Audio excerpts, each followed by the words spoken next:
Welcome back to another episode of the Hammer and Chisel Performance Podcast. I'm your host, John Heck. As always, just want to kick things off with a shout out to the sponsors of the podcast, Troponin Supplements. Keep me decked out in the Power T bodybuilding jersey, and I am in my reverse diet, about to go into my off-season growth phase, so I'm going to start filling this jersey out a little better than I am now. And of course, before every episode of the podcast, taking a dose of my favorite product of theirs, ATP, a big surge of 300 milligrams of caffeine and a powerful nootropic that just gives me a boost of energy, mood, focus, so I can have a good, sharp, intelligent conversation like I'm hopefully about to have with the guest I have on today. So anyway, guys, I've got a treat for you, a guy I'm really excited to get on the podcast. And Paul, I'm sure you remember this. Our first interaction was not exactly a friendly one. We started off with there's probably a few people that could say that. Yeah, we started off with a little bit of a beef, which I take full responsibility for instigating on Instagram. You were getting a barrage of kind of your typical naive questions, asking things that you've answered a million times. And one of those naive questions happened to come from a buddy of mine. I jumped to his defense harshly. There was a back and forth between us. But then since then, you and I have gone on to bond over Chiefs football, gearing up for a big season here. By the time you guys are hearing this, the Chiefs will probably already be 4-0. But knock on wood. I hope so. So all the haters come back out. I love the hate. Hate. It's the same narrative every season. Like you and I were just talking about off the air. The Chiefs are cooked. They're not going to have the same weapons. Refs are in our back pocket. Yeah, exactly. But no. On a serious note, you're a guy who I've had a lot of respect for in the industry, and I've very much aligned with a lot of the philosophy you put out pertaining to hypertrophy. I have studied and adopted a lot of your philosophies myself with people I coach. And for those of you unfamiliar, guys, this is Paul Carter. You may know him on Instagram as @LiftRunBang, the iconic Instagram handle, but he is one of the, in my opinion, really kind of leading the charge when it comes to hypertrophy science, and not just the dry science of things, but actually the practical application of hypertrophy training. Now, I will say he's a bit of a polarizing figure in the fitness industry. There are a lot of people who disagree with him, who push back on him, and we'll get into all that. But Paul, appreciate you coming on the podcast, man. Thanks for having me on. I'm feeling both fat and small looking at you across from me today. You look phenomenal right now, John. Like absolutely phenomenal. Your diet, absolutely crushed your diet. You look, dude. No words. You look great. I appreciate it. I'm in that little honeymoon phase where it's kind of the few weeks post diet where you're still lean, but I'm eating enough carbs now to start filling back out and be vascular. It's kind of the spot you kind of wish you could stay in for your life. It's like a couple of weeks after you get your leanness and you get carbs back in and you fill out and you look both shredded and full, and you just like, can I flip a switch to just keep this right here where I'm at and just for life and just be good there. But you look phenomenal, man. 10, I appreciate it. Yeah, this is the month where I really book my videography team. We're going to get all the content. We're going to get all the photos. We're going to get enough content to last the next few months. Right. But anyway, man, Paul, where are you broadcasting from again? Are you out in Nashville? I'm in Nashville. I moved here a year ago, got settled in, bought a house up here, really like it. Got it. And you're not from Kansas City, but you lived in Kansas City. Is that correct? Yeah, I'm really originally from New Orleans, but was in Kansas City for like 20 years. And in the last few years, I was in Florida before I came up here. So I came up here because there's no taxes. And I wanted to get back into just seasonal weather. Like being in Florida, you have a summer that's basically 9 months long. It's incredibly oppressive. And I said, I want to go somewhere where I don't pay taxes and I get decent seasons again. So really, Tennessee kind of fit that bill. And it's only like 8 hours away from Kansas City. So when I want to go back and see my girls, it's a very easy hour and 15-minute plane ride. So kind of fit all the reasons I wanted to be here. Yeah, no, Nashville, it's a great town, and you're in a beautiful part of the country. Now, just kind of setting the stage for the podcast, I always kind of ponder, what do I want to talk about with my guests? And, you're a guy who's put out a tremendous amount of content regarding your philosophies on hypertrophy training. You know, your podcast, all the content you put out. So I do want to touch on that stuff because I have members of my audience who are going to be unfamiliar with what you preach. However, a lot of people have been following you for years. So to the audience, you know, we are going to cover some of his hypertrophy philosophy. We'll get to that here on the front end. But then I also want to get into some other factors, you know, kind of the polarization on social media, the backlash that you get, just kind of the response that you get from a lot of the fitness industry and social media, and how people, you know, respond to clickbait, ragebait type content as opposed to, you know, content that actually has value and substance and things like that. So Paul, if you don't mind, could you just give my audience a little bit of a background on yourself? And then I think we can kind of go into some of your just general hypertrophy philosophies and how it kind of goes against the grain of the traditional high volume, 4 sets of 12 type approach most people take. So I got started training. High level overview. I'll try to condense it in like 1 minute. I got started training when I was 14. Really early on, I was lucky enough to where kind of Dorian Yates was on the scene. So I ended up getting into like his philosophy of training that led me into learning who Mike Mincer was. So I've kind of always been a lower volume guy, trained to failure, you know, focused on progressive overload. So I really got a lot of stuff correct early in my training, thank God. And so then I did later in my life, I did about a decade of competitive powerlifting before I basically retired, got off gear, and then just kind of went back into bodybuilding and hypertrophy stuff. And John Meadows was my best friend for like a decade. And at the time, John and I were getting into more in-depth physiology stuff.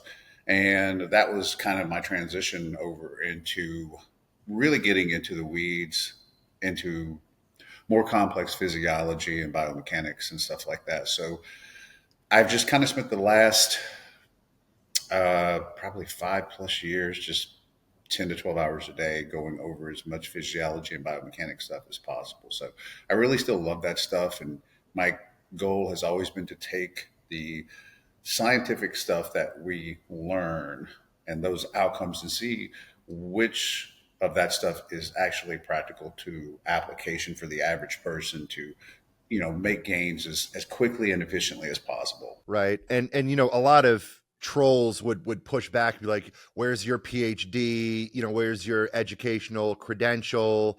This and that, sort of this appeal to authority argument you hear a lot. Whereas, oh, you know, so and so is a PhD, we're going to listen to him.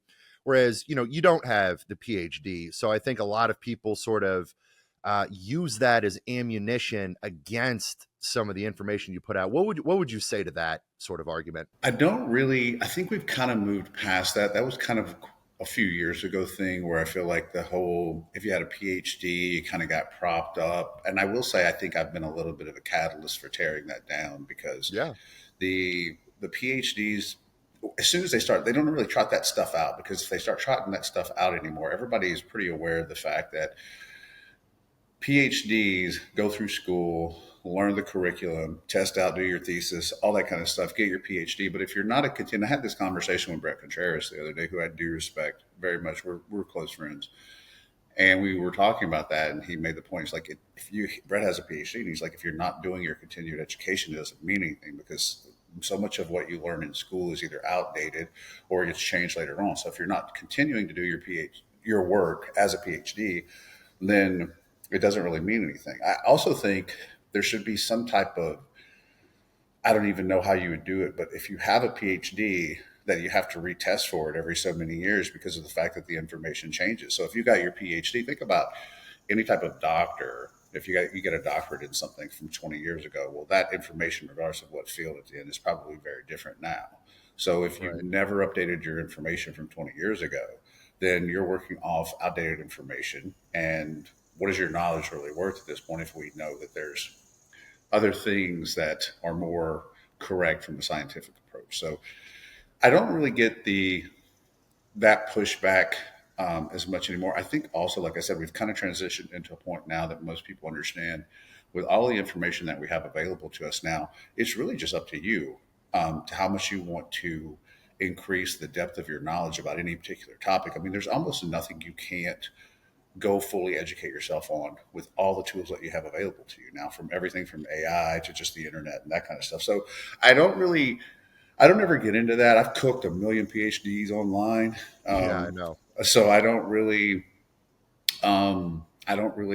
get that kind of pushback anymore. Most people, I hate to talk this way, but most people do consider me a pretty genuine authority on any of the subjects that I talk about. And one of the reasons why, something we were talking about in the preliminary part, is I really try to focus on just staying in a very niche lane, and Right. I don't get into a million other topics. And I think that's one of the problems with people who sometimes have PhDs, is they step out of areas they're not an expert in or didn't study in, but because they have a PhD, they try to speak as an authority on those particular topics. But I try to stay very close to what it is that I'm the most passionate about, and I feel like that I probably have the most value to offer people, and that's for the most part physiology and biomechanics stuff. Yeah, and another thing that I think kind of shifted people's view away from that appeal to authority was, COVID.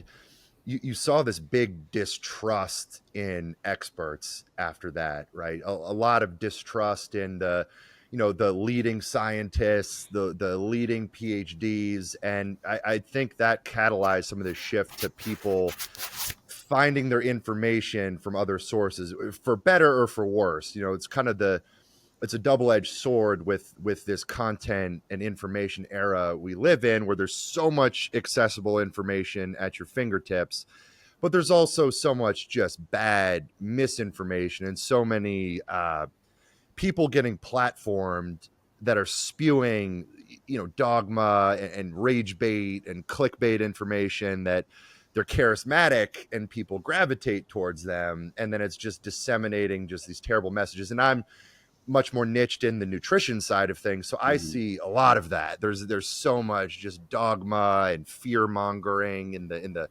nutrition space, and I kind of try to take a more moderate stance on these things. But you make a good point. You've very much niched yourself into the hypertrophy space, and you've clearly dedicated years and years and years of research, and also just in the trenches experience with this stuff. And I would 100% agree that you are. I mean, I don't know who would be a better authority on the topic than you. I mean, that's why I wanted to get you on the podcast. Yeah, I mean, I try not to put myself like on a perch or throne or anything. I think what separates me a little bit from other people is that I take all of the stuff that is in the scientific realm and I put it into practical application for thousands and thousands of people in my groups. And then I test it on myself first. And then Right. I'm like, okay, so if this works, then I should be able to write out a mesocycle for myself to test this theory out. And I don't really think people do that for themselves much anymore. That was how I worked growing up and in learning training, is was testing stuff out. We didn't have social media, we didn't have iPhones, we had magazines and books, and you kind of had to experiment on yourself to see what worked. And I still have that mindset of, well, if this scientific data that is repeatable, and that's something I always look for in data, is it repeatable? Can it be done over and over and over again? And I'm like, well, if you put this into practice in the real world, what does it look like? What are the outcomes? And so I'll do it to myself. And then I'll be like, okay, so I saw these particular results. Let me put this into my groups and see what everybody starts saying. So that was, I think, something that ends up kind of separates me out, because I'm not just some guy out here arguing about scientific theory. I'm like, well, when I put these things into practice, these are the outcomes I see. And one of the things I do love about the kind of my methodology and approach to any of the scientific data with practical application is that I want to see this work in the real world. Right. You have to look at whatever study you're looking at, the methodology, and then the outcomes, and you go, well, this study doesn't really help us very much because nobody's ever going to train this way. So they were looking for something very specific out of the study. But if the methodology they use is something nobody's ever going to do, then it doesn't really matter. It can give you some insight as to, hey, this doing this caused this, but I'm like, well, nobody's ever going to do this thing. Some of the study methodologies where they do tons of volume, short rest periods, Yeah. 30 reps, I'm like, well, I'm never going to do this with a person, but I'm interested in the outcome. So I think what does separate me from other contemporaries is that the real world application of a lot of the stuff that I end up talking about. Yeah, absolutely. And then, like you said, I mean, you've got hundreds of people who participate in your Train Heroic groups, and I mean, you've trained countless people and just gathered data in real world. Yeah. You've experimented on yourself, and I mean, you've got this incredible pool of quote unquote research participants that Mhm. you've trialed all this stuff on, and Yeah. I'm in total. I'm in total agreement with you on the self experimentation. I don't have any of my nutrition clients doing anything I haven't tried. And Exactly. I've tried every diet. I've tried keto, I've tried carnivore, I've tried intermittent fasting, I've tried high carb, low carb, all the different things. And same thing with training approaches. I like to go through it myself, have skin in the game, be able to speak from it from a personal standpoint. That's not to say, oh, because this or that worked for me, it means it's going to work for everybody necessarily. But I like to be able to say, I've gone through it, I've felt this, I know what you're going through, and I know that's the same for you. Totally. I think it's kind of one of the things I used to think about was it's like a coach who's never done a pre-contest diet himself, and then he's coaching people to do pre-contest diets. Yeah. Some things have to be experienced. So, but you also have to be flexible enough in your mindset that you're not emotionally attached to specific mechanistic ideas or that this is how things work because and we can get into like one of the things I shed light on. There's a lot of myths I busted over the last, I'd probably say 5 years, but not emotionally attaching yourself to particular ideas and being willing to be flexible in that something might be different or better or whatever. For example, one of the things that I had a huge change on the last year and a half was training to failure. I spent most of my life when I trained bodybuilding, training to failure, doing all the stuff that, you know, bodybuilders do, train to failure, force reps, drop sets, this kind of stuff. So then as I started getting deeper and deeper and deeper into the weeds of the physiology, and one of them led me over into looking at all the fatigue stuff was, man, drop sets are really just kind of worthless. And training to failure is more or less like a tool than something you should be seeking out in your training to do.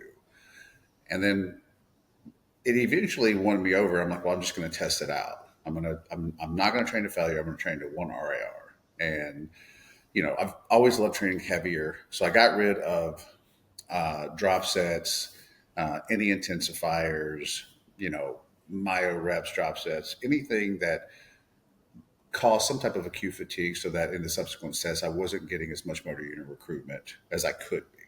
Right. So I dropped all that stuff, stopped training to failure, and I had this massive increase over the months in progressive overload and then I ended up gaining like over the year, like about 7 pounds. And what was funny is like, there was all these comments of like, well, Paul's methods work so well. Like, then why hasn't he gotten any bigger over the last few years? Well, I mean, I'd already been training for 30 something years. So I'm like, how much Right. bigger do you expect me to get? And I've been off gear for like 10. So what happened was just allowing more productive sets in the session is just created a much better overall stimulus that I was getting.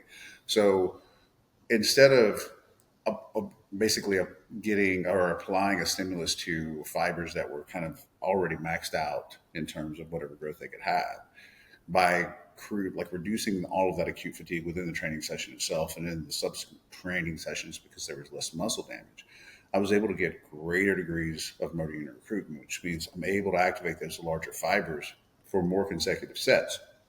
And so then my progressive overload started going through the roof. I'm like, what in the hell is going on? And for anybody who follows me and they watch my stories, that was all in my stories. Everybody got to watch it for like a year. And so I started growing and I was like, I don't know what's happening. Cause like my weight started going up, but then it wasn't like super fast. It was like over the course of a year, but I definitely noticed that I'm like, well, I didn't notice per se. Here was the funny thing when I really noticed was I was putting together some content one day and one picture was an old picture doing the one arm like cross body rear delt exercise, and I had a Yeah. current picture doing the same thing, and I absolutely was floored at the difference in size between the two pictures, and they were literally 1 year apart, and I was like, holy Right. crap. But you see yourself every day, so you're not always fully aware. It's kind of like, like when you're dieting and you see yourself every day, and then later you look back on your pictures and you're like, man, I absolutely looked insane here. And then when Right. you're in the moment, you never see it. And muscle growth is such a painstakingly slow process. I always have people like, "Oh, I gained 20 pounds of muscle in No, 8 weeks." I'm like, "No, you didn't." no, you I'm like, you gained 19.9 pounds of water, didn't. and glycogen and body Mhm. fat. And you gained a couple ounces maybe of muscle too. It's such a slow process. I mean, your body converts amino acids into new tissue. It's something like a rate of grams per It's day. grams per, like, if you're a total new guy, you could be looking at something like 8 to 10 grams a day. But if you're even a moderately advanced lifter, it slows down significantly. And if you're an advanced lifter, over the course of say a year, if you break down the numbers, I mean, it's literally a few grams a day. It's so Right. minuscule that, I mean, you're never going to see it. Right. You don't see the addition of grams of tissue adding up on a scale, right? That's No, something that accrues over the years. Now, of course, with all the tissue you add, that comes with it additional glycogen storage, water, blood volume, all those things, which is where you get some of the additional body weight from. But anyway, you know, just contextualizing some of what you just said for some of my less hypertrophy savvy audience. Paul's when he talks about training to failure versus kind of his one RIR approach now. RIR meaning reps in reserve. So instead of training all the way to failure or beyond failure with forced reps and drop sets where you go until you absolutely can't, then you drop the weight, you go again. He's taking an approach where he's pups going crazy. I don't. There's nothing even out there. Get over here. I've never done a podcast where they don't do that. It's crazy. I can sit here all day long and interview that. Hush. Man, I've got a 8-month-old baby at home. I've got a big Great Dane. So there's always, whenever I'm recording from home, there's always something I going have on. never ever done a podcast where they don't act different. Like it's like they know Right that on I'm cue. do. I every time. I mean, I've never done it. I've done hundreds, and like I have one. She'll start going crazy and like throwing her toys all over the living room, Right. and then like right then they were barking. There's literally nothing outside. They do it every time. And I can sit here if I'm working and they don't move a muscle for like 3 hours. Yeah. As soon as I get on a podcast, they're like, oh, they'll start barking at the wind and throwing toys all over the living room. So, Exactly. um, But anyway, I mean, so Paul's taking this approach where he's leaving a rep in the tank, right? mm, For more often than not. And keep in mind when you talk about one RIR, this is still a hard, challenging set. And we can get into this in a second. People's inability to evaluate what truly is, one rep in reserve, right? They get on the hack squat. They say, oh, I ended the set. I only had one more. It's like, no. You had 5 more in you, right? But taking this approach of leaving a rep or two in the tank as opposed to going to failure and beyond. And I totally resonate with that. Like in years past, I've done train all the way to failure, the mm, drop sets, the intensifiers. And then after that, it's like I'm just smoked for the rest of the session. I'm barely going to get anything out of any subsequent exercise at that point. Like if I do a drop set on a pressing exercise, my triceps are just cooked for the right. remainder of the session versus if I just left a rep in the tank, all right, now I'm going to get productive work I out think of my the idea is that you want you want to get as many productive sets in as possible. And so if you're doing stuff like drop sets and intensifiers and all that kind of stuff, you have a multitude of mechanisms that create so that within the workout itself, you're going to have a drop in the productivity in those subsequent sets, and you're going to have a drop in the amount of stimulus that you can get. Again, that's going to load those largest fibers, which is what you're after in every session. The whole point of going in weight training, if hypertrophy is the goal, is that we want to get the greatest amount of stimulus on the largest fibers, and that requires us to be very conscious of the amount of fatigue that's occurring acutely within the training session. But then it also means that we're trying to limit the amount of muscle damage that occurs within that training session too, because when you actually have muscle damage present, there is an inflammation response in the subsequent days from myokines that actually cause a reduction in motor unit recruitment. So if you create a bunch of muscle damage on Monday, and people often misconstrue this, and they say, well, I train chest on Monday, I'm just training legs on Tuesday. I'm like, well, if you have a lot of muscle damage that you've accrued from that chest workout, it reduces the motor unit recruitment that you get in your Yeah. leg workout, because the fact is there's a pro-inflammatory response from training, especially when you have a high degree of muscle damage. And then the brain actually detects, oh, I've got this inflammation in my bloodstream. That means I'm injured. That's how it sees it. It just sees this Yeah. as like, hey, it's injury. So I need to reduce the amount of motor unit recruitment I have to make sure that I don't get injured again. So essentially, you want to, within the session itself, you want to keep acute fatigue minimized as much as possible, because that allows the set you're doing and then the subsequent sets you're doing to be of the highest degree of productivity.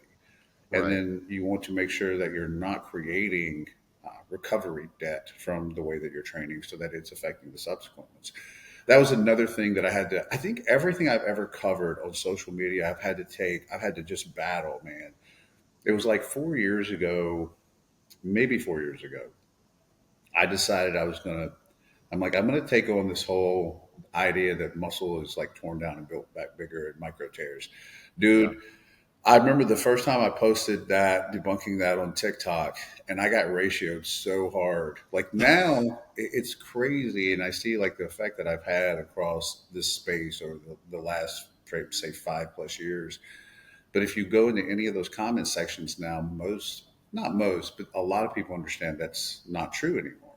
Whereas Right. 5 years ago, everybody was still repeating that. And I was like, I'm gonna take the heat. I'm just gonna take the heat. So, but I'm gonna try to do my best that people understand how this stuff actually works. And whenever you start challenging people's emotional attachments like that, you have to understand you're not really just challenging an idea. You're to that person, you're challenging their identity to some extent, because Yes. the things that you believe deeply is what you feel like can make up who you are. I don't necessarily have that with this stuff. So I'm like, if this is not how it works, then I want to learn. So Yeah. I'm go ahead.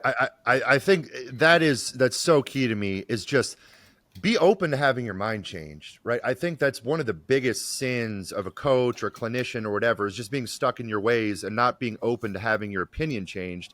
And I think a lot of people, when they're public facing and they feel like, oh, I took this stance on something, I'm going to look weak if I change my stance on this. Whereas I see that, I'm like, no, no, no, this I is always see that as a source of strength with people. They're like, "Hey, I got this wrong." And I'm like, "Good on you for having some integrity." exactly. Yeah, but there's trolls who will see you like, oh well, Paul, a few years ago you were a proponent of drop sets. Like, well, yeah, I've furthered my education. I'm Right, a student exactly. of the game. New information has revealed itself to me. That's what you I never want. understand those kind of comments, because I'm like, so if I find out that this was wrong, am I supposed to still continue preaching something that I know is wrong when I call myself an educator?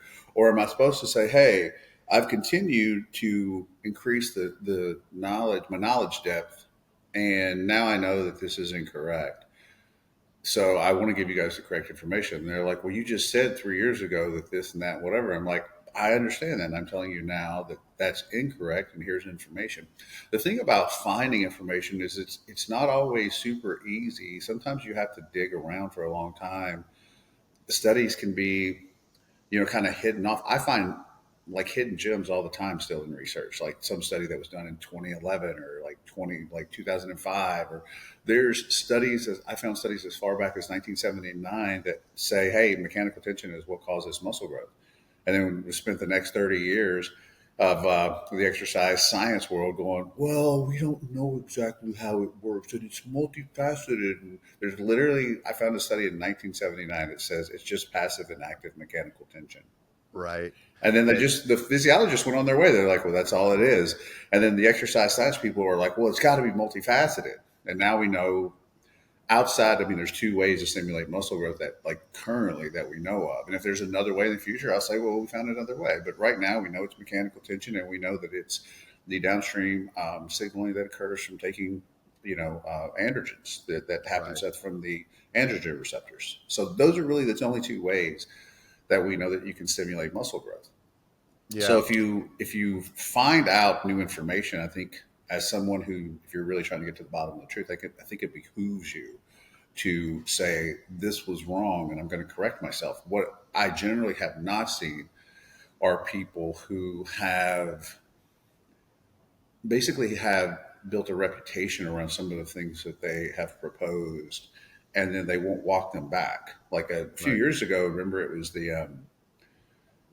everything grows better and longer muscle links, and there was a whole Yes. cult that surrounded themselves with that. And I'm like, that's not how it works. And then when they ended up testing all the stuff, they said I was right about everything. And I'm like, well, I know because I already knew the physiology, so I don't know why you guys were arguing. But I took a Right. lot of shit over that too, and I was right about everything. Now I'm not going to be right about everything, but if we have 30 years of research that's producing the same outcomes over and over again, and I tell you guys, I'm like, well, this is what's going to happen. and Exactly. but that gets extrapolated off because the world we live in now with social media is it's mostly about can I get hype, clickbait. Hmm. Like my post today, I don't know if you've even seen it yet, but I basically stuffed a pillow into like over my ass and Yeah. did some leg raises on because this girl had a video that got 10 million views where she literally did basically this exercise and said that it grew her glutes and stopped her low back pain and all sorts of stuff. And I'm like, that's how does it get 10 million views? So, and then I will spend like a whole week going over 20 articles that are literally going to help somebody's training in the real world and put it out there, and like nobody sees it. I'm like, Yeah, and it's trust me, it's frustrating, and we'll mm-mm. we'll get into kind of the content here in a minute. One thing that you said that I resonate heavily with is sort of that identity cult phenomenon you see with a lot of philosophy. I see it so much in nutrition, right? It's people who gravitate towards keto or carnivore, or like the new sugar diet that Mark Bell is putting out. For a lot of these people, it's about the identity. It's about, oh, I'm a part of this group. It's the group culture. It's not even about the methodology or the practicality or the effectiveness of the diet. It's they want to be part of something bigger than themselves that everybody talks about that so they can identify with. So it's an interesting thing. One of the things I've researched a lot also is psychology and sociology. So I'm going to explain this to you in a way I don't know if you ever thought about, but if not, you're going to have a mind blowing moment. So one of the reasons why that happens is when somebody takes on a new belief system, the what they will do naturally as human beings, we'll all do this. We will seek out people who share that exact same belief Mm. system because it deepens the experience that we're having with that belief system. So if you have somebody come to you, and I'll use like keto for this because I did never did keto, but I was involved in like this keto thing for a while. But if you do keto and you start telling other people like, oh, I did keto and I lost 30 pounds, and you start teaching them how you did keto or whatever, if they don't ever learn that it's just a calorie deficit and that you're in a calorie deficit from keto, you just start going, carbs make you fat. They're like, ooh, carbs make you fat. And then they tell that to everybody else. So they create a belief system. It's not a diet anymore. It's a belief system. Hmm. So you have these ideologies that make up the belief system. So you're like, carbs make you fat. Fat gets burned as fat, and then you can't. You eat fat bombs as like snacks, and it's okay to eat like a 40-ounce ribeye because you can't store any of that as fat. You know what I mean? Like you make Yeah. up these fake belief systems, and then you build a shelter for those belief systems, and you store them in there. And then everything that's real that exists outside that shelter, you just ignore. And then all of you basically get into the shelter and you exist within that shelter and that belief system. So what we do is when we create those belief systems, we seek out other people who have those shared belief systems because it deepens that belief system. So Yep. now it's not just you believing in keto, it's you and your group and your tribe that believes in keto.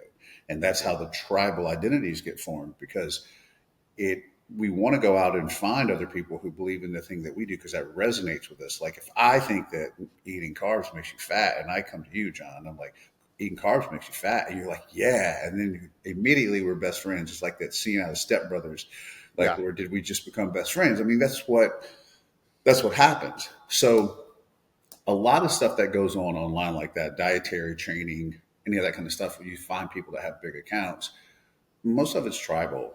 You know, like right now, there's literally people out there that are running around saying training a muscle 3 times a week is better than training it twice a week. There's literally not one shred of data anywhere that shows that, but it creates a tribal belief system.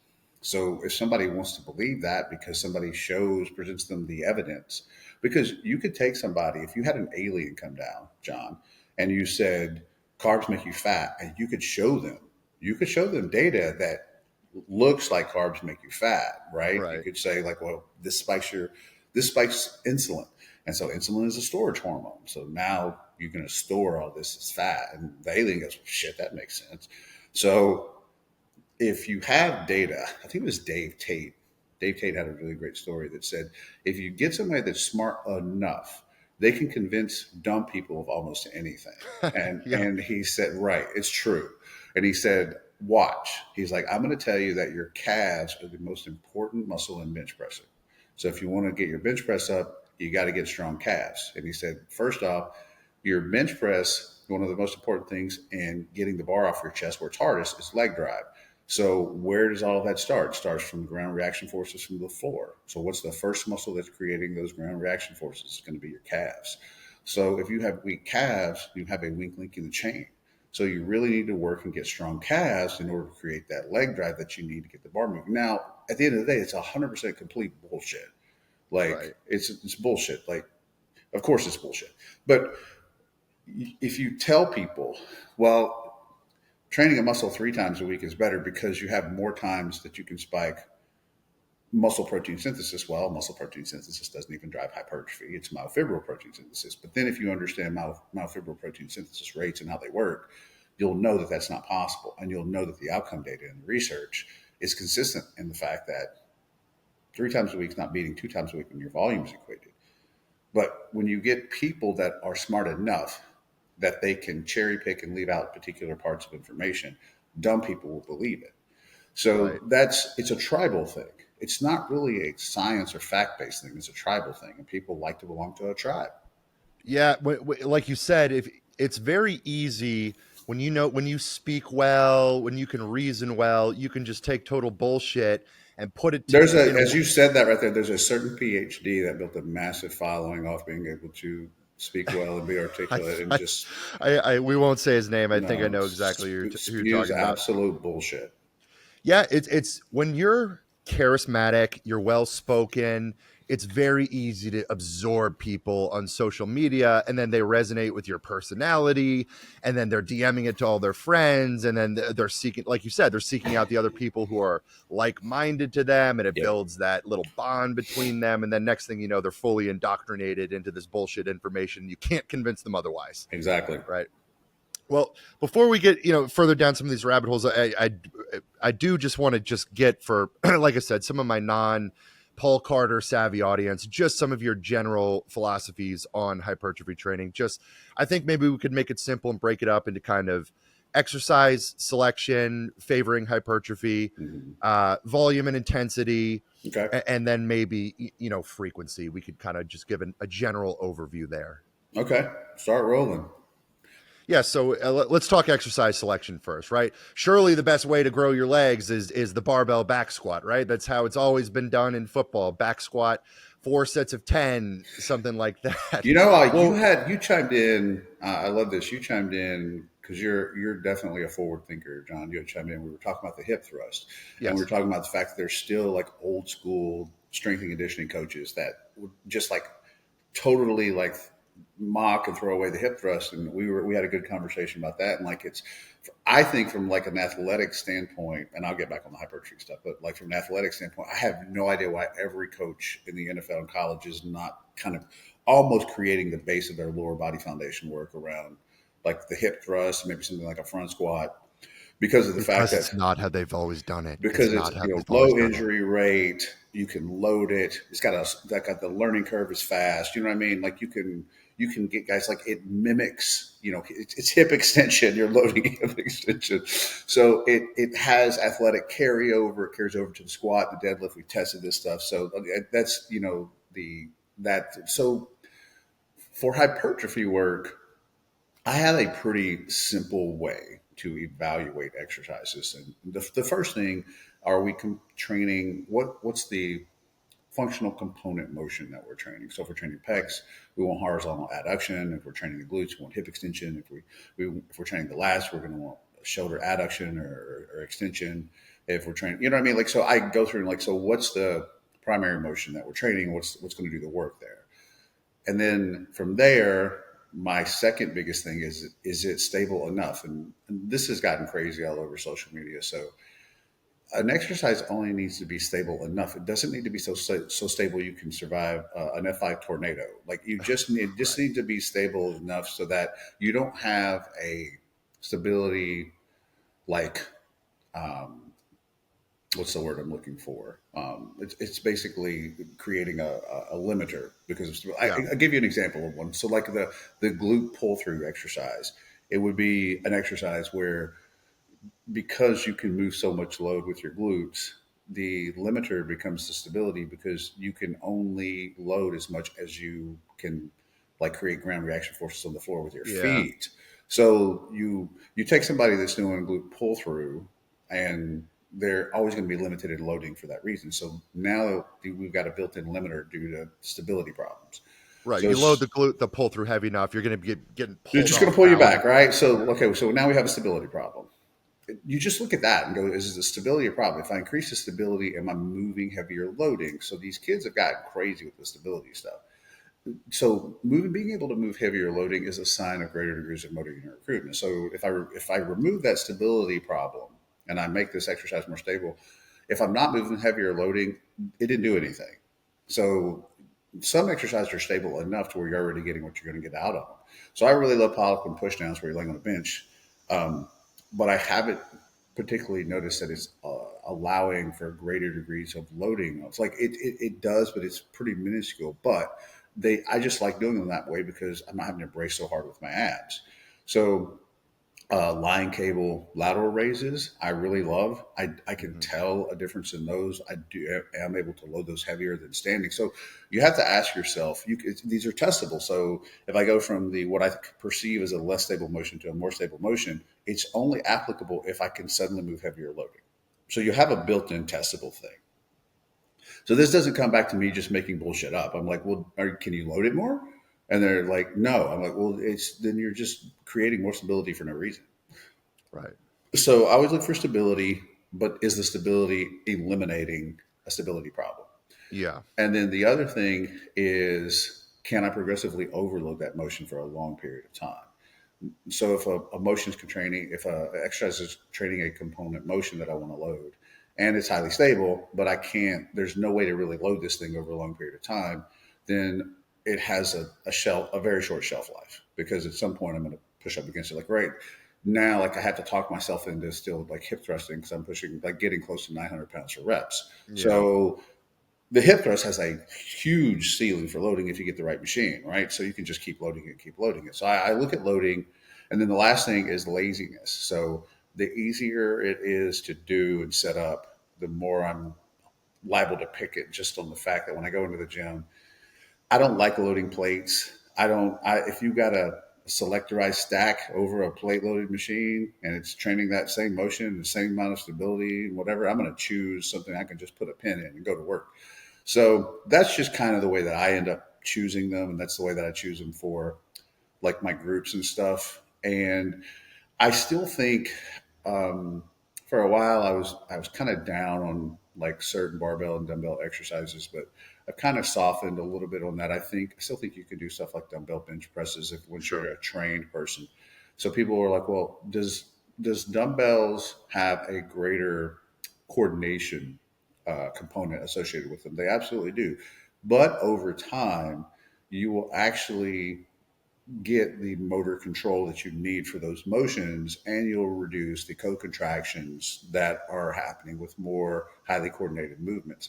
So over time, you do reduce those things. Now, are they always still there? Of course. And I think, and I see this myself, even when I watch really strong guys, you still see guys kind of, if you're paying attention, when I see a guy like dumbbell bench press or incline dumbbell press or any of that kind of stuff, I still see a motion that's not smooth. Like if you Yeah. watch guy, you know what I mean? Like get a guy Yes. that's doing dumbbell bench press with 180. Those are not smooth motions, right? Even when I watch guys that are really highly trained, they're very strong, clearly they're not smooth motions. Like you can watch and see the elbow path is all over the place. And I would rather choose a motion that's more stable. I also think that there's probably just a reduction in injury potential when you're dealing with more stable motions too. So why I think it was Dorian was doing overhead dumbbell press, and I know these fields because I probably was one of the strongest overhead pressers in the world for a while. I don't know if you knew, like most people don't know, like my lore, but No, I I know you press them like what 365 or something, 385, 365 for a double, 315 for I want to say it was and that eight. was like a seated behind the neck press or Hmm. something like that. Yeah, Yeah, exactly. yeah. So I was and I was only 265 at the time. So I was Yeah, strong for as my, hell. yeah, I was that was I have no problems giving myself props for that. But I remember I didn't even like trying dumbbell overhead press because just trying to get like the 150s in position just felt I'm Yeah, like, why just am I working so kicking. Yeah, hard to kick these in position? So I would limit it to hundreds and do like 25 reps at the time, like with the hundreds. So I remember Dorian talking about how he eventually dropped them for the same reason, like having to kick up 160s, get 160s in place. He's like, well, why am I doing this when I can just load up a machine and I'm still doing training the delts? So I think it comes back to stuff like that. Like, why are you kicking up 160-pound dumbbells when you can just load a machine and do presses? Like, and I get it. It's like, oh, I just want to do meathead shit. I'm like, well, I just want to do smart meathead shit. It's right. okay to be like a genuinely thoughtful and innovative and intellectual meathead. I think being an intellectual meathead is a far better moniker than just like I'm just going to go train and do like 12 plate T-bar rows with 3-inch range of motion. I'm like, Right. okay, well that's cool. I get it. You're doing meathead shit, but like I would actually prefer to train my upper back correctly. Yeah, and just going back to our discussion of the hip thrust, and kind of talking about some of your points of practicality, ease, stability, all these things. Like, okay, so I'm a strength coach in football. We've got 110 kids we need to train. You've got Hmm. kids of all sorts of different anatomies, all sorts of different lifting experiences. If we're implementing the back squat, we have to spend weeks teaching it. I mean, we have to constantly worry about proper technique. Half the kids are, they're going to look like a baby deer squatting, Hmm. where the injury risk is going to be substantially higher. Our capacity to load it as soon as it starts getting heavy, we're starting to get nervous because these are our $1 million commodity athletes. Whereas with a hip thrust, basically zero learning curve. You can No bring learning in curve. Yep. everyone from the senior to the incoming freshman, put them right in, get right to training. Like you said, basically infinite loading Yep. capacity. It's super stable. Like, And we can get into. I got a little more back into the because when people start talking about like the whole stabilizers with hypertrophy motions and stuff like that, they really don't understand a damn thing that they're talking about. So when we're talking about like athletic stuff, do you know who John Wellborn is, right? yeah, yeah. So John and I are really good friends, and we were talking. He hit me up the other day. He'll hit me up and like pick my brain for a while, and we were talking about. He's like, "So you don't think that, like, ballistic?" Or I'm like, "No." I'm like, if you put me in charge of an NFL team, I would get everybody as strong as possible, get them as lean as possible, and then I would make sure they're just practicing with their position coaches to get good at their craft. And that is the way you Exactly. make those elite level athletes just that tiny bit better. You don't. So if you want to take a guy, the set principle, specific adaptation to imposed demands, and you're dealing with the force velocity relationship. So if you're doing motions that exist on the velocity side, sprints, vertical jumps, 10 yards, anything you're doing, change of direction stuff, you get really good at that stuff. Okay. So that doesn't carry over to like different motions and different movements. It's like saying your your squat, is going to carry like leg presses don't carry over to squats, even though they're both training legs because there's a multitude of other things going on in the squat. Right. Now there can be some carryover, but the point is there was like this belief that you could take an athlete who's a slow athlete and you can make them more explosive and fast, and that's just not how it works. You can get them leaner and you can get them stronger, and those two things alone. I meant to talk about this when I was really, really close friends with Charles Pollock. Most people don't know who Charles is anymore. He was kind of the man for a few decades in terms of strength and conditioning, and trained to The work with, man. Yeah. yeah, the man, and worked with over 50 gold medalists while he was alive. Charles didn't get everything right, but he was definitely ahead of his time in a lot of things. And he really believed highly in getting guys as strong as possible and as lean as possible. And he's like, that fixes almost everything you can do with an athlete. He's like, as lean as possible within like the confines of what they're doing, because Right. fat's not a friend of speed. And then if you get them stronger, then it's just a basic physics equation: force equals mass times acceleration. So the more power I can produce at a smaller body weight, it's like racing. You give me 700 horsepower in a 2,500 pound car, I'm going to beat a 6,000 pound car that's got like 1,000, right? You know what I mean? Like if I get much stronger at a lighter body weight, I'm going to be way more forceful. So if I was taking athletes, I would just get them as strong as possible and as lean as possible, within reason. And then I would just get them good at their craft. So I would be like, go work with your position coach on getting good at your craft. So the people were like, well, this will get you less, like training with more complex exercises will get you less injury prone. I'm like, well, what gets you less injury prone is being able to control deceleration forces and having high degrees of tendon stiffness. So when you start getting into that stuff, because people have been fed all these other particular bro myths for their life, they just get reactive because that's their belief system, and their belief system creates who they are and their identity. So they get upset about that. But that's my rant on that, because I was on that for like a week or so, and it just amazes me how many people will weigh in this stuff and call themselves coaches, and they have no idea how any of this stuff actually works. Like none of it. Paul, I couldn't agree more with you. I've always said, with like from my nutrition side of things, I've always said we can weaponize nutrition for athletes, improve their body composition by adding lean mass, decreasing fat mass. We are Mm-hmm. going to make these guys more durable. They're going to be faster. They are going to recover better. So many different metrics, performance related, will improve if we drop body fat, increase lean tissue. And Mm-hmm. then to your point, like in training, load the tissue, get the tissue stronger, expose the tissue to force, which we can do that with the machine work. We don't need these we don't need to recreate sports specific movement in the weight room, right? No. There, you see the pendulum in sports performance swinging. Muscle itself is functional. I know this is such a weird thing for people to get their head around, but the muscle is what produces force, and then you have the neural adaptations that just occur from doing motions. And so we Exactly. just need to get people stronger. Like even Yep. if you're, this is why, like at the end of the day, there's not a ton. What really separates strength training, pure strength training, from like hypertrophy training is your proximity to failure. That's the only thing that really separates it. So Yeah. a really easy way to put this, I tell people, it's like, well, the difference in training for strength and hypertrophy is doing 3 sets of 5 or doing 5 sets of 3. And 5 sets of 3, basically with the same load. So if you're doing 5 sets of 3 with like a 6 rep max load, that's more like strength training. If you're doing 3 sets of 5 with a 6 rep max load, that's like hypertrophy training. And that's Yeah. really how the difference in fine line is. Like, I want to stay away from failure on like when I'm just training to maximize strength in that motion, whatever it is that I'm trying to get really strong at. Whereas if I'm trying to maximize hypertrophy, I want to train very close to failure, because I need two things going on. I need a high degree of effort and slowing of contraction velocity, and that's what gives us mechanical tension. So Right. they separate things, because with maximal strength training, what I'm trying to do is increase all of the neural adaptations that I can get within that motion. And with hypertrophy training, I'm trying to create a condition where I'm getting maximized biological processes within that motion.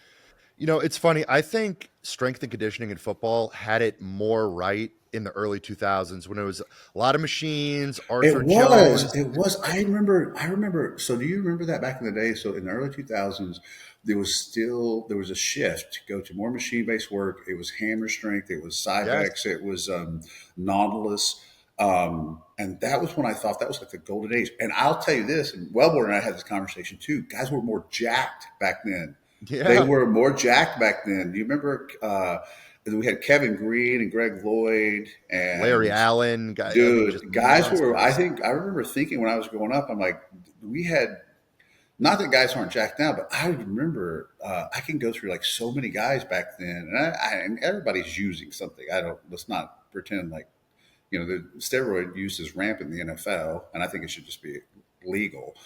But back then, I remember thinking we had so many dudes. The Chiefs had a dude named, I don't remember if you remember, Marcus Patton, that played for him for Yeah. like 3 or 4 years. That dude was insanely jacked, and like nobody even remembers him.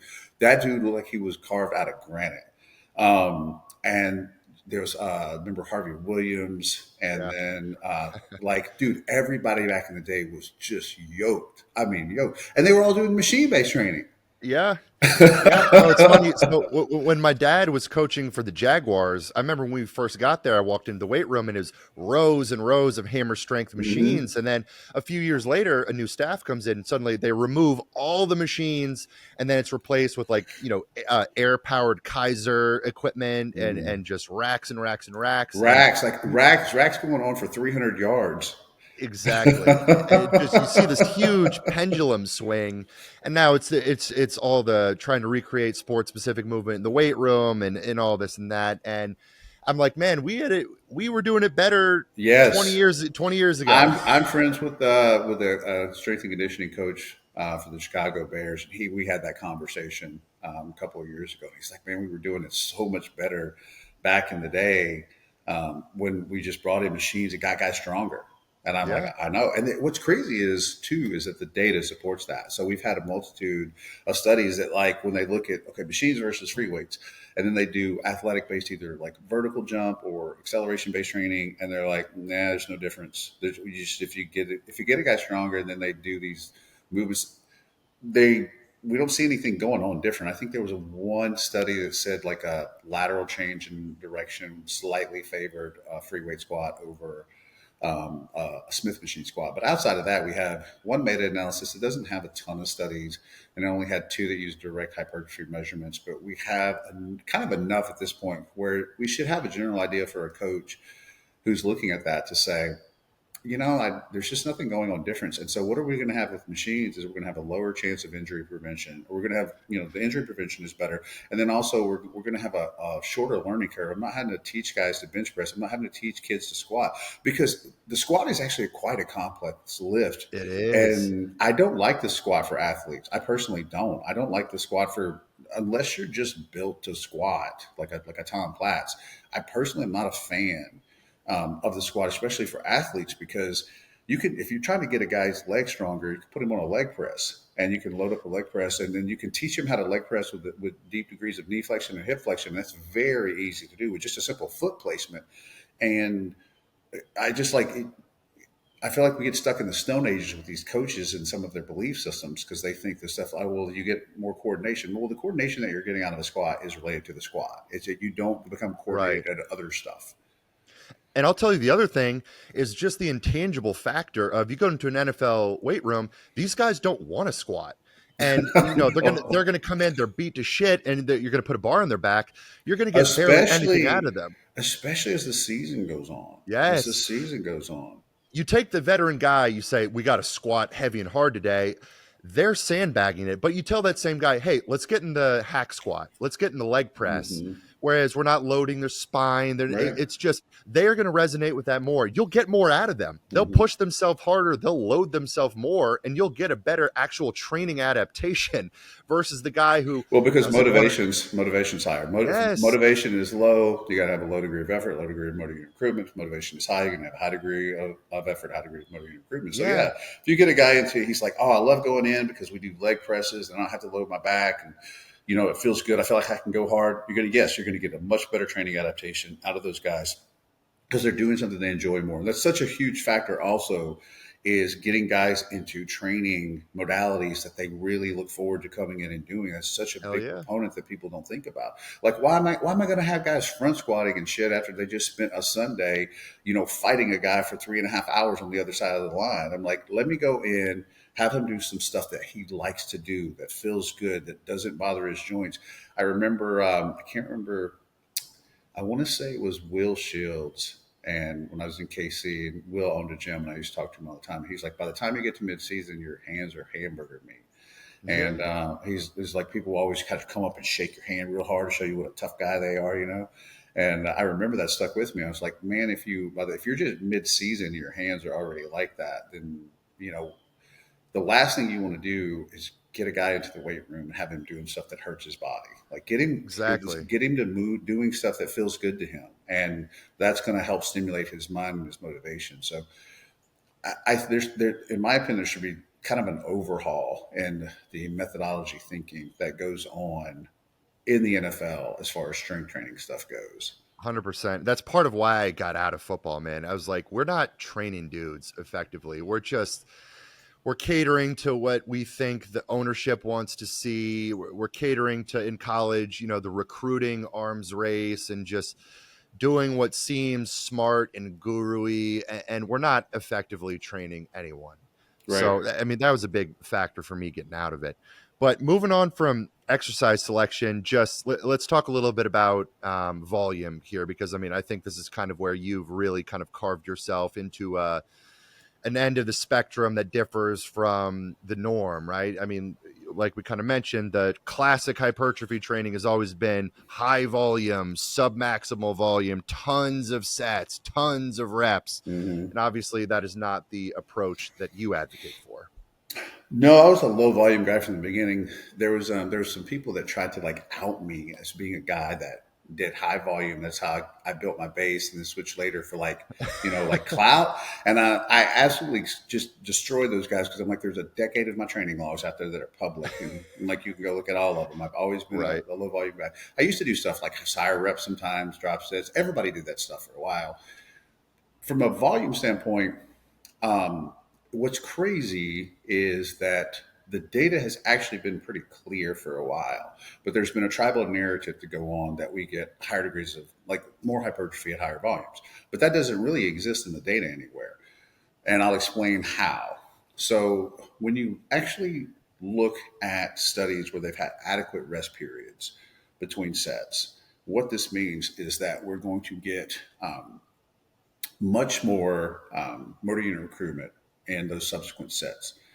And when you do that, you see that the plateau for increasing muscle growth starts to get cut off at somewhere around 6 sets, like total, like for a muscle group in a session.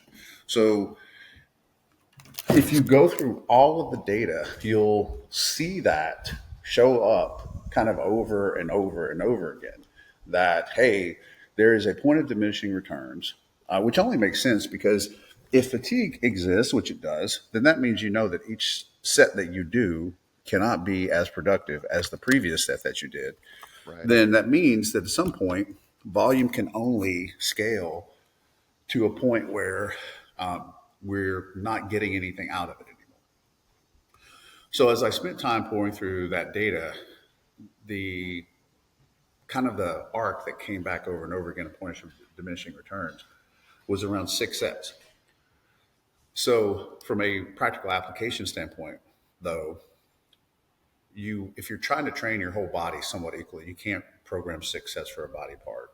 Like you can't do 6 sets for chest, 6 sets for lats, 6 sets for Right. back, upper back, six sets for biceps, triceps, delts, and they're all depending on how anal retentive you are. If somebody is like, well, do you give 6 sets to anterior delts, 6 sets to lateral delts, whatever? Like, Right. so you have to being able to consolidate volume in a way that makes sense, so that you also have you're only going to get so many stimulating sets within the whole session itself.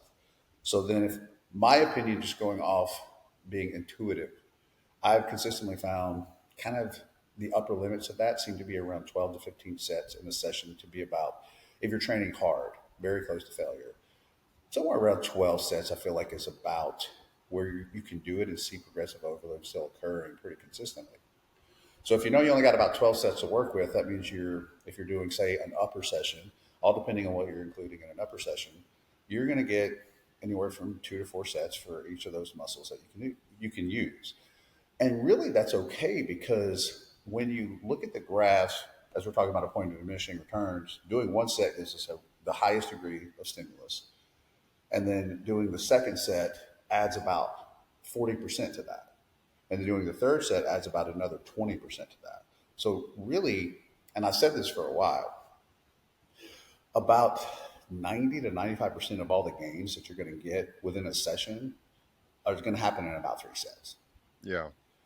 and I haven't had anybody disprove that. So Yeah. the higher volume studies. So I said this for a while. This was another one I took so much heat off of.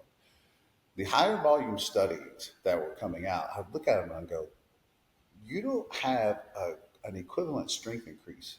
So you're doing these measurements of these where these guys are just like gaining hypertrophy at like 50 sets for the week. I'm like, so why isn't there a congruent strength increase? So when the Pellin meta regression came out, and they were able to look like where does strength plateau off in terms of volume, and then where's hypertrophy. So the hypertrophy graph just like goes through the stratosphere, like it's just like continuing, which I'm like, that makes no sense at all. Like how's it still going up like that?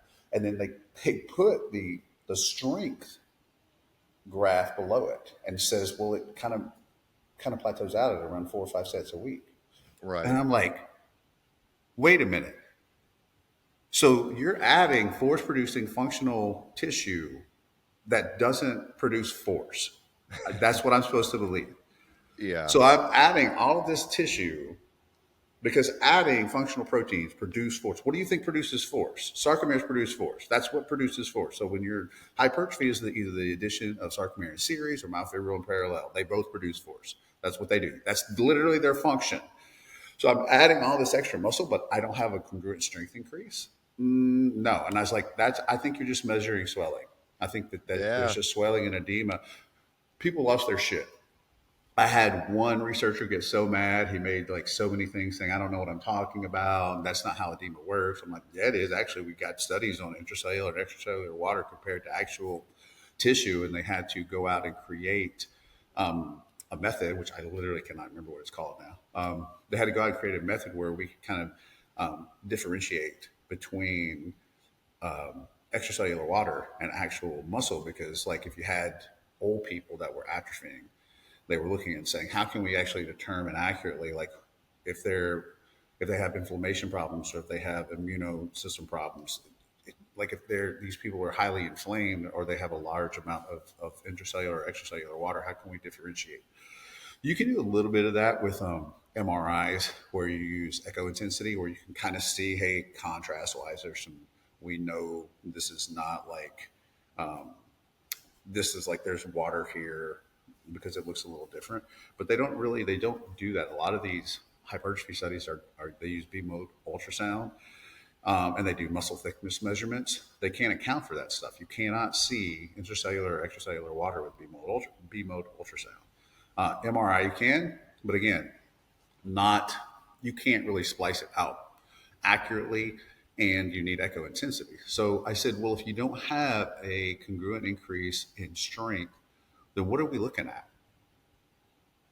So what's interesting, John, is that if you take that graph, that strength graph, and you put it across the old meta-analysis for hypertrophy where they use longer rest periods where it plateaus off at 6 sets, it's almost identical. Yeah. That makes total sense. So Like, if you're yeah. looking at like 4 or 5 sets a week and you're looking at around 6 sets, I'm like, okay, like, are we just gonna like? Why can't we even have a talk about this? So I remember people were making memes, mocking me. People were saying this and that or whatever. But I had a lot of researchers come to my defense, and they're like, "Why are you guys acting so childish? Is it not okay for us to ask questions and just say, hey, if we don't have a congruent strength increase, then is it possible there's something else that's going on?" So then there was a study that just came out a couple of months ago. I always feel vindicated with this stuff, where they did inter-individuality. So they took each subject and they were able to actually just look at their cross-sectional area and then how their strength improved throughout the study. And they did it longer. They did it for 15 weeks instead of 8 or 10 or 12. But they said maybe we need to go longer. And there was an absolute direct relationship between the increase in their cross-sectional area and how much strength they gained. There, Yeah. and I'm like, well, of course there was. But here's the thing: did you know nobody wanted to talk about that study? I posted it, and I said, well, there you go. That's like, now we can have this conversation. And it's just with the whole academia crowd, they became super tight-lipped and didn't want to even address that this study was done. That's the tribal bullshit that you have to put up with. You're like, okay, Right. so are we talking about how this actually works, or are you guys just going to continue to toe this line that, well, no, higher hypertrophy or higher volume increases hypertrophy? And I'm like, but that's not what the research says. I always tell my clients, I'm like, listen, here, the formula for adding muscle to you is let's just eat enough, slightly above maintenance, a little bit more. And if we take your 6 rep max hack squat Yep. and we add 2 plates aside to it over the course of the next year, your quads are going to grow. Yes, Right. it's But really if that we, simple. It's John. It's I have to push like that. It's such a simple narrative, but it's like you still end up arguing so much. And I'm like, if you set performance goals for yourself for the year, at the end of the year, if you've achieved those performance goals, you will have grown. Like exactly, if you're using a 5, 6, 7, 8 kind of the rep range that I work in, if you say I want to take whatever's my 6 rep max right now and turn that into a warm up set, and here's going to be like my desired 6 rep max in a year, you will have grown. It's really that simple. exactly. You go from incline chest pressing 3 plates aside in 2025 to 4 plates aside for the same amount of reps a year later. Your pecs will have grown. Guaranteed. Everything will grow. Your triceps, your pecs, your delts, like everything that's involved Yeah. in that's going to grow. Like something could more to an extent than the other, but everything will have grown. And if you could just get people to move into that space of understanding, even if you're a bodybuilder, that performance goals have to be set, that they would become better bodybuilders. And what's crazy Right. is if you go back to Dorian, you can actually get his training log off of Kindle. You can go through where he does his mesocycles, and before he starts a new mesocycle, he wrote down all his performance goals for that mesocycle.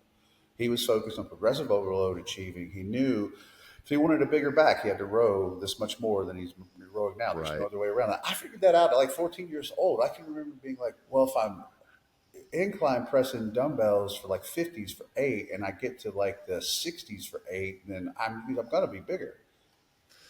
And Paul, here's my very unscientific way for sifting through the water and inflammation. It's like, oh, you gained 20 pounds of muscle in 8 weeks. Let's do a contest diet. Let's see how much of that tissue is let's see how much of that tissue is still on your Yeah, body when you get shredded lean. Oh, exactly. you lost all that water, glycogen, fat, and inflammation that you put on and Right. gained no actual stage weight. Yeah, exactly. Yeah, So that I had Eric Janicki and I are friends too, and we had this talk about like the excessive like bulking and stuff, and he's taller, he's like 6'1" or 6'2", and he said he got on board with me saying like you don't need to bulk, like bulking is pretty much it's pointless, and he's like he would get up to like 340 or 350. Um, and then he said, I'd die back down. I'd be the same size over and over again. exactly, And exactly. he's like, oh, why am I doing this? And so now he stays relatively lean all year, and he's grown. The last year, he and I I'm supposed to go out to Los Angeles at some point and do some collab training with him. We have a really good relationship. I like him a lot. He's a guy that is willing to learn. And then probably more than a year ago, he came across my stuff and he wanted to have conversations, and he gave me a lot of pushback at first. It was pretty funny. We'd have like these arguments, and I'd be like, well, then explain how this works to me, Eric. And then he wouldn't like really fully understand. So then that was around the time I was telling people you don't really need to do more than 4 to 8 reps if your goal is hypertrophy. And he was like pushing back on that. He was doing sets of like 12 or sometimes 15 or whatever. He does everything's between 7 and 9 now that he does. So he Yeah. wouldn't and so over the last he started switching things up the more we started talking, and he gained somewhere around like 8 pounds. Yeah. So he grew once he started doing what I was like, stop doing all this training to failure bullshit you're doing. Like, pull your reps down, and I'm like, you're going to see things happen. And he slowly started, and he started making those little changes, and he started seeing his progressive overload go up, and he started seeing himself grow. He just fully bought in. And Yeah. Terrence Ruffin, he gained 11 pounds in the last year plus, and he switched everything over to kind of like my philosophy. I mean, I kind of have an overarching philosophy of kind of how to go about doing this. But everybody that has ended up buying into that sees an incredible amount of gains, like we're talking about. That's why I'm like, well, if all of this is working in the laboratory and science, and why don't we see this ever play out in the real world? Why don't we see these guys going and doing doing 50 sets a week is how you're going to grow? Who's doing that? So like you're Right. telling me why aren't these bodybuilders doing 50 sets a week? And why is it every time that they pull back and they start doing less, they see growth happen? So I'm not huge on anecdotes, but if I take the science and I look at the science and I really break it down to a kind of a granular level, and I say, here's the kind of the practical application of how this works, then I'm like, you're not going to take 35 or 40, 50 or 40 sets a week. Nobody's doing that, John. Right. Nobody's, and they're like, Arnold. I'm like, Arnold didn't even do it. Arnold was full of shit. Like, if you actually go back and look at a lot of the stuff those guys wrote from the 70s, it was just all BS. They trained twice a day the way they trained going into a contest because they didn't do cardio. So they use their training as a calorie deficit Yeah. mechanism. Like it's so dumb. Like they did a lot of dumb stuff back then.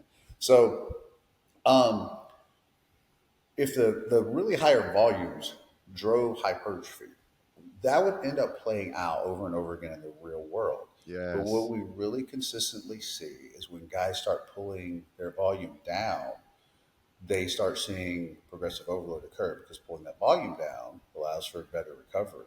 And not training to failure allows for better recovery. And not doing those high rep sets allows for better recovery.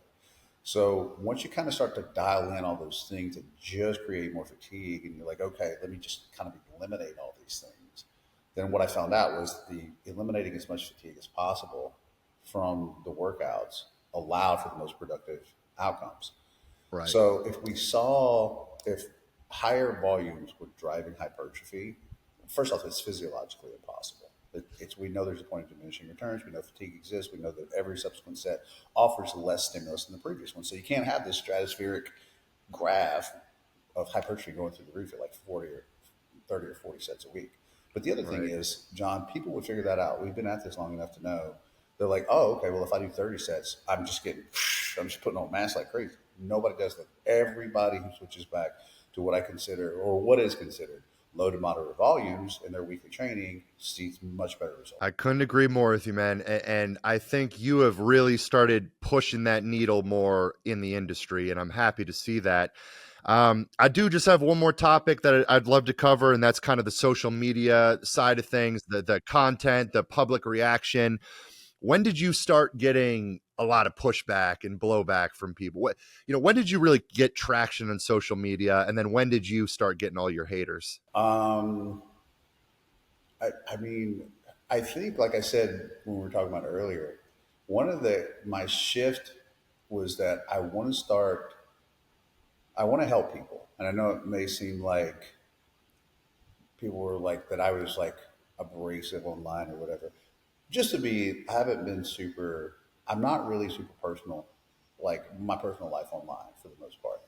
But I had the last 2 years prior to like this past year, I had a few years of so really, really difficult times in my life. And I think that can bleed out at times in the way you end up engaging with people. You Sure. probably know this, John, from just going through very stressful times in your life. It's kind of like you said when we first started talking. It's like, you show up to defend your buddy, but you could have had other things going on in your life. So last few months, I started getting a lot of DMs, and people were like, "You're really nicer now, like in your comments or whatever." Kind of after I came out of that season, that was like a really really hard time in my life. I just started. I was just. I'm not gonna say like happier, but just less bothered, like Yeah. by stuff. If that makes sense, it's kind of like when you're really having a bad time. But here's a pretty good analogy: the guy cuts you off in traffic, and you just lose your shit, right? Yeah.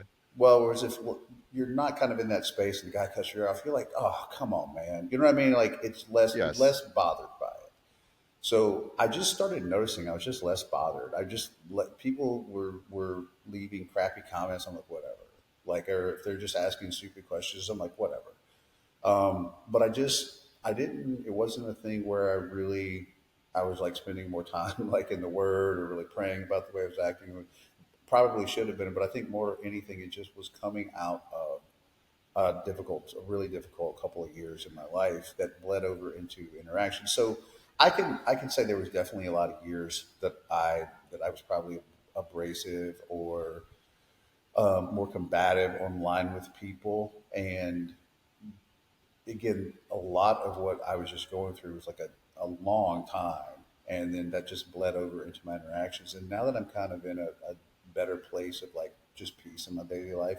I just am so less bothered by any of that stuff because it's social media, and tomorrow people are going to be they're going to be trolling somebody else over some other different Right. topic. So I don't really care. But when I the one core thing that I really attach myself to is that I want to help people. I know that like that's not like bullshit to give. It's like I love to be able to educate people to man, nothing is cooler than waking up to like 1,000 DMs of people like, man, I changed my training philosophy. I got have so many of these. I found your stuff like a year ago and I thought you was full of shit and then slowly started changing my training based on what you're saying. Like, dude, I've made more gains in the past 6 months than I've made in the previous 10 years. I Yeah. have 10,000 of those. And those feel really amazing. There's no day that goes by I don't get one of those. I'm like, that's super freaking cool. And then my groups, everybody sees that. So I really want to help people because I know what it's like to be that skinny twerp that's growing up that Right. just wants to feel better about yourself. And it has nothing to do with girls or anything like that. It's just like you just want to feel good about you. And Absolutely. so like to be able to help people with that and that facet, having gone through that as like a kid, and it's not especially I heard Lyle McDonald threw me under the bus in some YouTube thing he did. He's like guys like Paul Carter have like they're just so attached to like being big and strong, like it's part of their ego and like machoism. John, I lost like 60 pounds when I got off gear, and I've been consistently trying to down. Like, I don't have an identity based in that anymore. It's not a Yeah. tough guy. I like to see other people. I really like to see other people help them. I know how good it feels to make training progress. I would love to be smaller. Like, I do not have an attachment to like being the biggest, strongest guy anymore. Like, that went away. If I would still be on gear if that was what like I was really like. I was just like well, I'm just going to Right. get back on gear. I don't have that aspiration. I got rid of that aspiration a long time ago. But as And far as all your content, you could be posting your 385 behind the neck press and all that. All your content that you put out there, it's just informative and that's educational. what I try to do. Um, so I think Terrence Ruffin he had a really cool take on this, and he said the more you grow, the more popular you get, the bigger your hater tax. You're going to pay a Yeah. hater tax. I love that so much. And so the more popular you get, the bigger the hater tax becomes. If you don't have haters, you ain't popping. Is what the I think, kids and I say. have legitimate haters. I have Oh, I legitimate know. haters. I have legitimate haters, and it's really okay. God bless them, man. I hope that whatever it is that is making their life they could be in a really dark place too. Because I literally don't wake up and hate on anybody. 100%. Right. I don't I don't have hate in my heart for anybody. So whatever it is that's going on in those people's lives, if you hear this, man, I hope that gets better for you soon. And that is in 100%, no way sarcasm. It's sending out like nothing but love because I know what it's like to be in those deep valleys, Yeah. and for you to end up taking that out on other people. And I've had a lot of guys come back later that just came at me and say, "Man, I'm sorry for like." What we talked about and said, I'm sorry for the way that I talked to you. I was really going through a rough time, and I'm always forgiving of that. Blank, I'm like, dude, it's okay. I appreciate your apology. But getting back to like the core of your question is I wanted to dispel this stuff that I would read and see all the time because it drove me nuts. Because I'm like, that's not how that works, and that's not how that works, and this is incorrect. And I'm like, when I started, I was like, I'm taking on the mob. I'm gonna have to take on the mob because as soon as you start challenging these widely held beliefs that have been entrenched in people for decades, like I said, you're not challenging that; you are challenging their identity. So Yes. you tell somebody, I'm I'm not telling you to the person who hears it, they don't hear muscle isn't torn down, built back bigger. They hear you're stupid. Exactly. That's what they Yes. hear. So you have to be aware that if you're going to challenge beliefs, you're not really just challenging beliefs. You are challenging that person's identity. Trust And me, I know when I talk about when I get on there and when I tell people carbs are not making you fat, stop demonizing carbs, the amount of comments I get, but insulin and just the amount of people just you had to attacking love me. my nutrition stuff lately then. Oh, I know. You had to love I, it because I'm like, dude, I had such a big shift. Like I said, I don't talk about the nutrition stuff, but I had such a big shift in the last year with nutrition too. And that was, like, you don't need to force feed tons of protein. Like, Yes, I'm like, exactly. so it happened naturally. Um, and this has actually been one of my most fun things to talk about lately because it was a shift. And it happened naturally. I was eating, like, I naturally fast. I don't do like intermittent fasting because I'm doing intermittent. I just naturally fast. I drink coffee in the morning. Sometimes I'll eat till 1 or 2. Then I go train right after. And so it was a non-training day, and this girl I know who's a really fantastic coach, nutritional coach, and she's like, "What have you eaten today?" And all I'd eaten for the day was, I was like, sausage, some egg whites, and some sushi. It was Yeah. later in the day, and she's like, "Well, did you train today?" I'm like, "No, it's non-training day." And she's like, "Well, what's your diet?" And I'm like, "Well, I was just kind of eating intuitively today." And so I ended up, for whatever reason, that conversation just sparked something in my mind. And I was like, I had realized already had been eating less protein over the previous year and a half or so than in past years. And clearly I grew. So I'm like, the timing of it was, I had that day, and then I sat down and I was like, well, if I do my calories, and it really is calories in, calories out, because it is. And I'm like, well, I only ate this many calories, but like I still got to have like that big sushi bill at the end of the day. Yeah. So I'm like, I like that better. I like having at least one filling, sustaining meal. So I started like manipulating my diet to where I'm like, I have a training meal because I think you need to eat before you train. I think there's some good data behind pre-training meals, but I feel better when I've eaten something to go in and train. So that's just Right. like a personal thing. And then I was like, so if I just wait a few hours, I can just stuff a bunch of protein and carbs into that big meal for the evening, and like I'm good to go. So I did that, and then I just loved it. And then I took my protein down to like 180, 190 a day because I was around 240 something. So, and then I just filled everything in with carbs. And man, my training was better. My sleep was better. I felt better. And I've tried to tell. So then shortly after that, somebody like Stu Phillips re-released their 2023 meta-analysis on protein. And I think you know this, like, they don't really find anything going on different between zero point 0.7 to zero point 0.8 grams per Exactly. pound of body weight. And it's so little. But we have become, the bodybuilding fitness space has become so enamored with protein intake and all this protein intake. Even though um, Josie Antonio did those protein overfeeding studies for years where they were eating upwards of like 2.2 grams per pound. And he's like, yeah, there's no extra muscle growth going on. And they consistently just found like, it just seems to kind of level out at zero point 0.8. Yeah. So I was like, well, here's another. Well, that's what the data says. Let me do it. So I did that, made those changes, was able to push in more carbs. Training took off again, and then I've been able to like move into this cutting season, playing with that, and then I can manipulate my carbs way better because I have way more carbs to work with. Right. I can't tell you. So I work with a lot of strongman competitors with nutrition, and they come to me and they're eating per meal, 12, 14 ounces of meat per meal. And I'm like, Yeah, let's cut your protein intake in half and yeah. let's replace all that stomach volume with additional carbohydrates that are Oh, I'm actually sure going their to, training just takes off after that. yes. But again, it's hard to make that change because they're It's so an indoctrinated John. in, It's an identity. It's not yes. you're saying, okay, here I'm telling you, bud. Here's the facts. So just trust me on this. And there's an NFL guy that I worked with on this recently, and he was trying to diet. He's like, I'm so hungry. I also do not necessarily believe. The protein is the most satiating. I never found that. I never found I was satiated from protein. I found I was much better satiated from particular carb sources because you can do boiled white potatoes and you will not be hungry for Yeah, hours and exactly. hours. Go eat a meal of some chicken breast and go eat a big bowl of rice and potatoes. Tell me which one fills you up more. Yeah, or eat any of those really high fiber, like keto buns, or like Yeah. what's it called?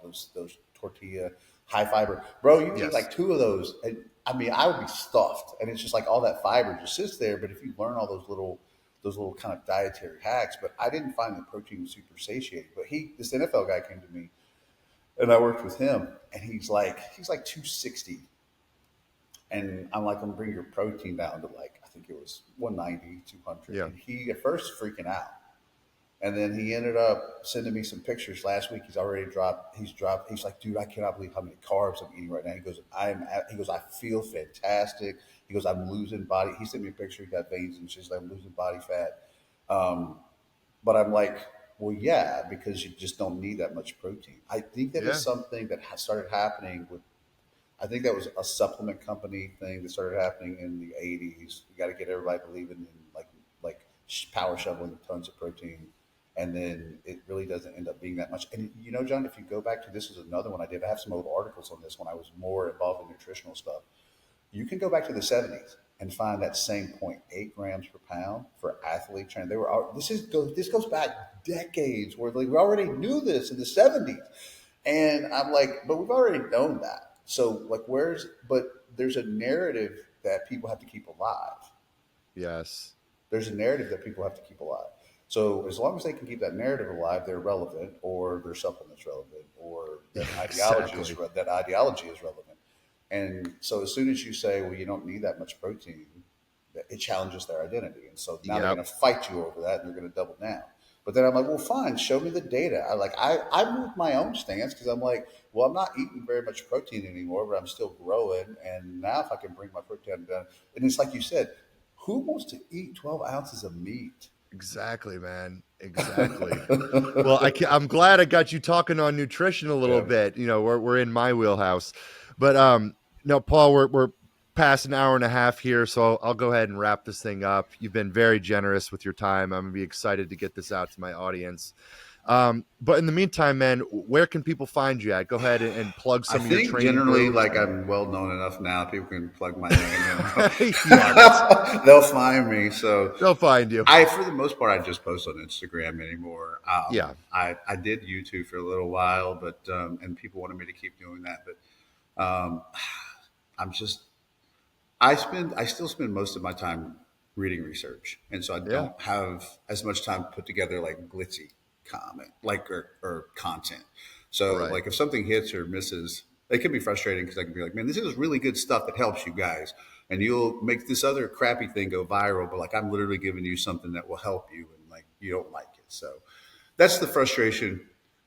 I'll close you out on this, and that's like sometimes I cry, and I even say like I'll cry, order a lot of boxes of Kleenex from Amazon over all the crying that I do over when my posts don't do well. But believe it or not, it is not a ego thing. It is not anything. It is that my desire to get the best information out there as Yeah, possible. So it's not when I say like like my content's not doing well. It is only because of the fact that I'm frustrated because I'm like, man, you guys need to know this. Like it's not about yes, like um I'm getting the likes. I'm not posting ass pictures, bro. I mean, like it's not about like, hey, validate how hot I am. Clearly, like I mean, exactly. it's none of that. It's because I'm like, man, I want you guys to know this and put it in, and I want to like hear your stuff back. So it's not even like an ego thing. It's to me more like a man. Like I want you guys to see this because this is like I spent like 3 days reading this, and like this is applicable to making your training better in some way. So it's more along the lines of it's just like a frustration thing Yeah. of like I'm legitimately giving you guys something that's really fantastic, and then you'll make this other crappy thing go viral. So that's my Trust me, I know when I create content and I'm like, man, this is I put some time and effort into just really packaging what I think is quality mm-hmm. information, and this is going to best serve the audience on an informative level, and then it totally flops. But then Yeah. I just put up a picture. It's super frustrating. Then you put up a picture of your abs, and it's just comments, likes, and all that stuff. It's like, come on. So trust me, I get it. You're absolutely good though, bro. You can't. I mean, you're gonna have to get those pics out there while you can right now. Yeah, oh yeah. Oh, Yeah. trust me, I've stockpiled here the Yeah, last few no, weeks. good enough for the Um, year. yeah. But Paul, man, I'll be looking forward to talking with you as this season gets rolling, and we'll be Yeah. sharing our You know what? woes and This year, people don't know this. You and I went to the Super Bowl this last year, and this was the only yep. year you didn't get to go. But they're going to be mad about this. But we'll meet up at the Super Bowl this year because Yes, we will, The and Chiefs we'll are going to be be back in it. And everybody listening, I hope that you hate all year because we love it. We absolutely love exactly. your crying online, your meltdowns, you thinking that the refs are in our pocket, everything. We love when they show Taylor Swift on the jumbotron or in the commercials. All that I love all the hate because you know why? One day we won't get it anymore. One day we will not Exactly. get the hate because the franchise will eventually be over. the dynasty will be over. And yeah, we're still a dynasty. You know what, Philadelphia Eagle fans, we're a dynasty. You're not a dynasty. We're the dynasty. So I hope you enjoyed your little one-off Super Bowl, because we're going to be back in it this year, and you won't be. And so enjoy your couch and your snacks. Exactly. We'll still be having fun November, December, January, and February. Yes. And but yeah, I'm looking forward to this season, man. And you and I will be in close touch, and we'll be collaborating at the Super Bowl and throwing up an Instagram story, the two of us in the stands out there. Absolutely. But Paul, appreciate you coming on, man. And guys, you can find me. Go to my website, hammerchiselperformance.com. You can find my coaching services, my ebook, training programs, all that good stuff. If you're liking the content here on YouTube, hit that subscribe button and stay tuned for more episodes of the Hammer and Chisel Performance Podcast, dropping every Tuesday. Anyway, Paul, good luck with everything moving forward.